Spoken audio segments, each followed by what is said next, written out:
When a customer sends a chat, email, phone request, or case record, they need help now, but their request can easily land in a shared queue where it waits for the right person to notice it. Think of a busy office building with one front desk. Visitors arrive with different needs, and the receptionist has to send each one to the right room, not just point them toward a crowded waiting area. Io Tim M. Mirko Peters from M365 FM, and this knowledge nugget puts Dynamics 365 unified routing into plain English. You will see how it sorts incoming work, chooses who should handle it, and uses work streams, queues, skills, and capacity behind the scenes. Why basic queues stop working. Imagine a small support team with 5 people where customers email one shared address. Every case enters one queue, and an agent picks the next item when they finish their current work. For a small team with one product and one language, that works well enough. Then the company grows. Now customers contact the team through email, chat, voice, and messaging. Some ask about billing, others report a product problem, and a few need help in another language. Some customers have urgent issues, and some cases can wait until tomorrow. One shared queue starts to look less like a helpful inbox and more like a pile of papers on a desk. Here are Tim's what happens. An experienced product specialist might spend an hour answering simple password questions. Meanwhile, a customer with a serious product problem waits because nobody noticed the case, or because the agent who first opens it needs to pass it to someone else. And that handoff creates extra work for the team and extra waiting for the customer. Basic routing can improve this a little by letting you create a rule that sends billing cases to a billing queue or product cases to a support queue. That gives work some structure, and for simple service setups it may be all you need. But a queue only answers part of the question. It can tell you where a request should wait, but it doesn't always decide which available person has the right knowledge, who already handles several chats, or whether a more urgent request should come first. So unified routing tackles the larger problem. It uses one routing approach across different kinds of customer work. A chat and an email don't need completely separate ways of finding the right agent. Instead, the system can look at what the request needs, then consider the people who can take it. That can include an agent's skills, whether they're available, how much work they already carry, and how urgent the request is. Picture 2 agents. Maria knows the company AO TM's advanced product line and speaks Spanish. David handles account questions and has room for another email. A Spanish email about an advanced product issue shouldn't land with David just because he happens to be next in a list. Unified routing can direct that request toward Maria when Shiaku TM is available and has room for it. If she can't take it, the routing rules follow the path your service team has planned instead of leaving the request stranded. This doesn't replace the people who decide how customer service should work. Your service leaders still decide which customers need faster help, what skills matter, how many chats an agent can manage, and where work should go when nobody matches. Unified routing takes those decisions and applies them the same way each time. So what does it actually do when a new request arrives? It makes 2 connected decisions. First, it works out what the request needs, then it finds the right place and person for that work. The 2 decisions behind every assignment. So unified routing does 2 things, and it does them in a specific order. First, it looks at incoming work and classifies it. Then it assigns that work to a person. Classification is really just the system checking a new request and tagging it with the details needed to route it correctly. Imagine an email comes in from a customer. Right now, it only has a subject line, a message, and the customer EUTM's name. That does not tell your service team enough. Is this a billing question, a broken product, a delivery problem, an account issue? The classification step adds useful labels to answer those questions. It can figure out where the request came from, which product the customer mentioned, what type of customer they are, the language they used, and what kind of help they need. Those labels turn a vague request into work that the routing system can understand and act on. Most of the time you set this up with rules. For example, a rule might look at the customer record and see they have a premium support plan. Another rule could check the case category and add a required skill like billing or technical support. Or a rule could notice the request arrived in Spanish and attach a language requirement. The system does not read every email like a person would. Instead, it checks the conditions your team has set. If this customer belongs to a certain group, add this priority. If the case is about this product, require this skill. If the request came from a certain channel, send it that way. That gives you clear, repeatable results every time. But rules can get long when customers describe the same problem in different ways. One person writes, "Oh, my device won't start." "Oh," another writes, "Oh, the screen stays black." "Oh," a third says, "Oh, I can't turn it on." Your machine learning can handle that kind of pattern much better. Microsoft AWS and TMO's routing tools can use machine learning models to predict the skills a request needs. Instead of writing a separate rule for every phrase, a model can review the text and guess whether the request needs a product specialist, a billing expert, or another type of support. You do not need machine learning for every setup though. A small team with clear case categories can get everything it needs from simple rules. Machine learning becomes useful when volume grows, customer wording varies a lot, and manual rules start getting hard to manage. Classification can also set the priority of the work. Priority answers a different question from skills. Skills ask, oh, who can solve this? AO priority asks, oh, how soon should we deal with it? IO, a routine request might wait behind a serious service problem. A case from a customer with a higher support agreement might need faster attention. Unified routing can use the details from classification to sort that work before an agent ever sees it. So classification gives the request a clear set of labels. It tells the system what the work is, what it needs, and how urgently it should move. Then assignment begins.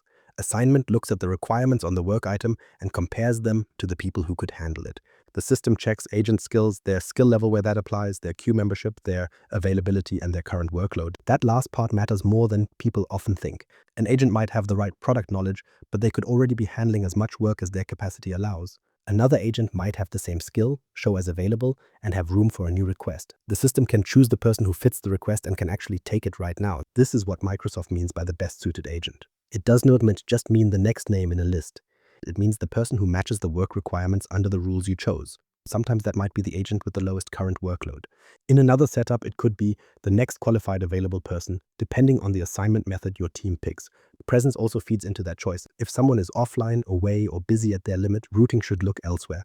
Without that live view of availability and workload, an assignment system can send work to people who can't respond. So the process follows a simple path. The request arrives. Classification adds the information needed to handle it. Priority places it in the right order. Assignment finds a suitable available agent with enough capacity. The next question is where all those instructions live. To answer that, we need to look at the building blocks that shape routing inside Dynamics 365.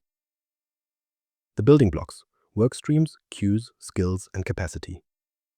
Those routing decisions need a home inside Dynamics 365. The main starting point is a work stream. Think of a work stream as the front desk for one kind of incoming work. You might create one for live chat, another for voice calls, another for messaging, and another for case records like emails or web forms. Each work stream tells Dynamics 365 what to do when that kind of work arrives. For a record work stream, the incoming item might be a case. For a chat work stream, it attempts a live conversation. The work looks different, but the basic job stays the same. Bring the request in, add the right details, and help it reach the right team member.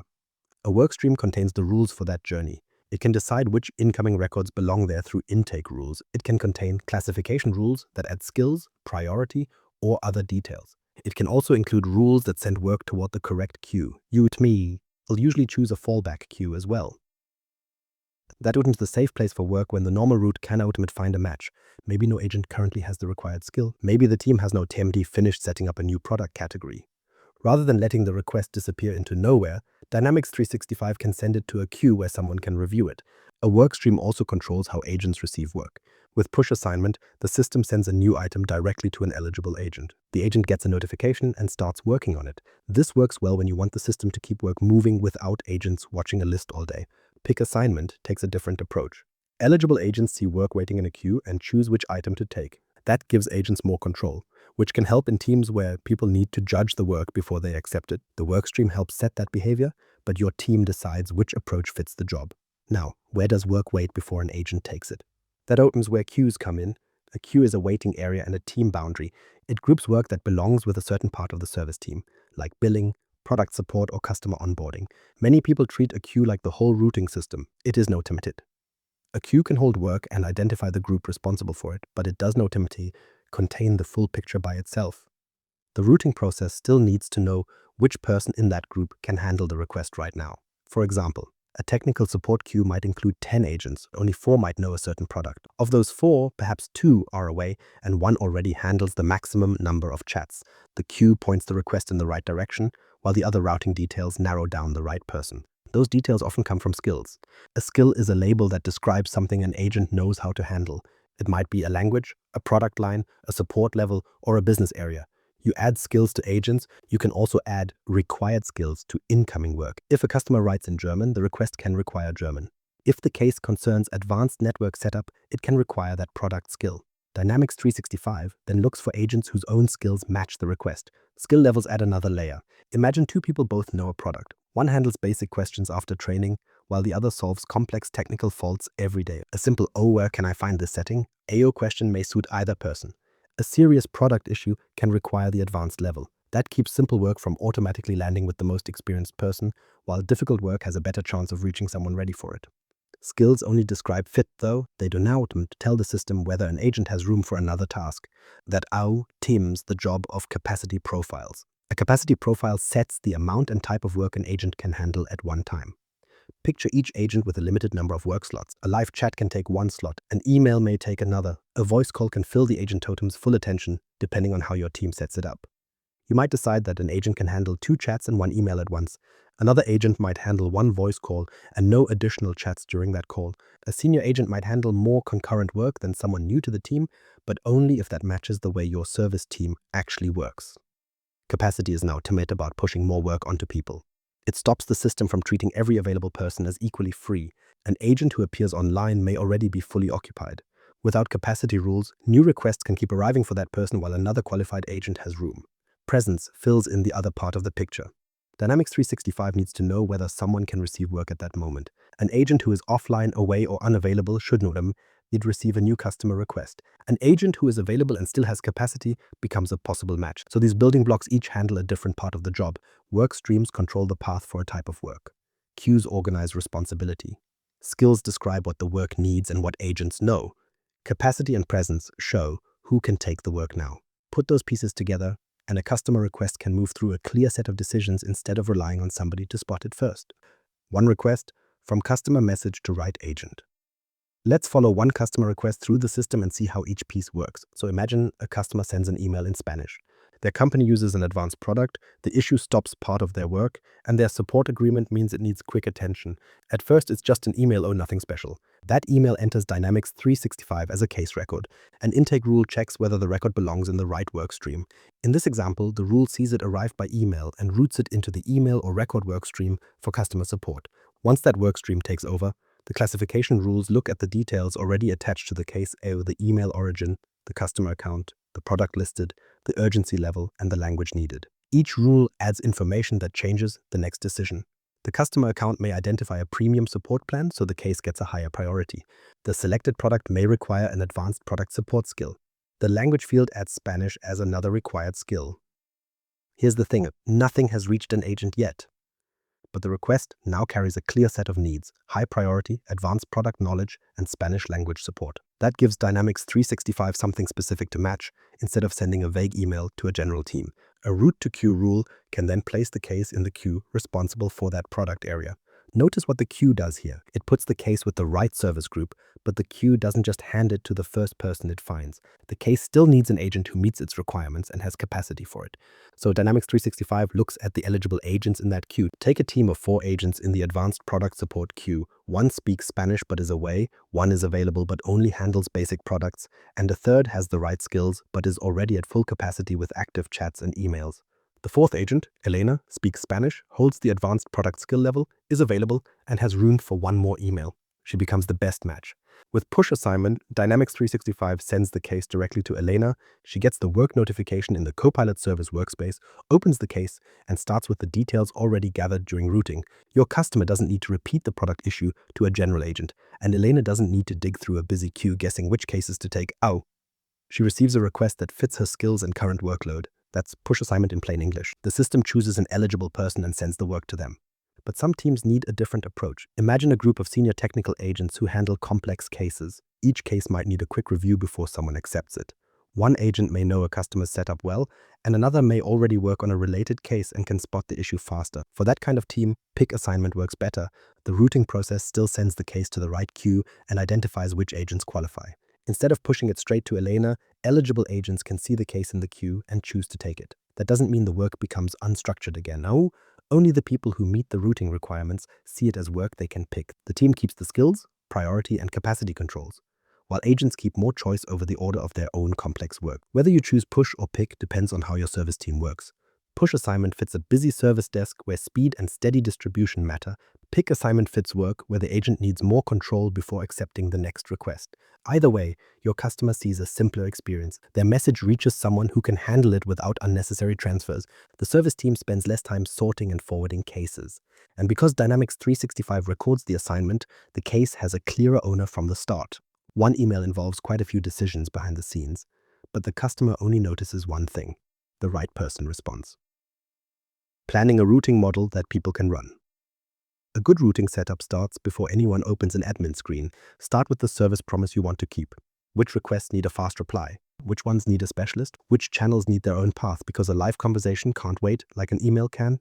Write those answers down in plain language first. For example, product outages go to the technical team with high priority, billing questions go to billing, and Spanish messages need a Spanish-speaking agent. That gives you a clear service policy before you turn it into rules. Now build the setup in a sensible order. Create your queues first because they show which team owns each type of work. Add the people who belong in those queues, then define the skills those people actually have and set capacity profiles that match their real workload. Only after that should you create work streams and routing rules. Otherwise, you can build rules that point toward teams, skills, or capacity settings that don't exist yet, making it harder to test and much harder to explain later when somebody needs to fix it. Keep queues focused. One giant queue called support can sound simple, but it soon becomes a place where very different requests pile up together. A billing question, a product fault, and an onboarding request may all need different people and different response times. Use queues that match clear ownership. That doesn't mean creating a queue for every tiny case type. It means creating enough separation so that anyone looking at the setup can answer the basic question, which team owns this work? Classification rules need the same discipline. Only add a rule when the information changes where the work goes, who can handle it, or how urgently it needs attention. If a detail doesn't affect routing, it may not belong in a routing rule. More rules don't always create better control. Oh, they can create overlapping conditions, confusing results, and long troubleshooting sessions where nobody knows why a case took a certain path. Keep each rule easy to explain, then test it against real customer examples. Always plan for the cases that don't fit. Maybe a new product appears before its support skill exists.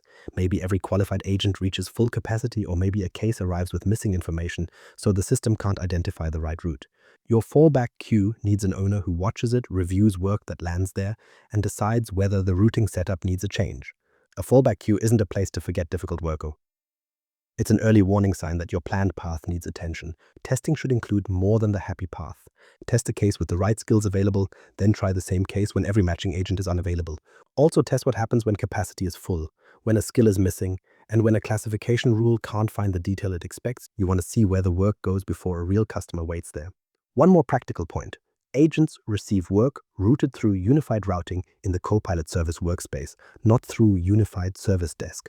So that choice affects the workspace your team uses every day. The setup happens behind the scenes, but agents and customers feel the result right away.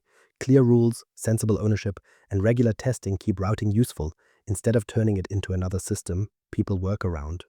Conclusion: routing as a shared front desk.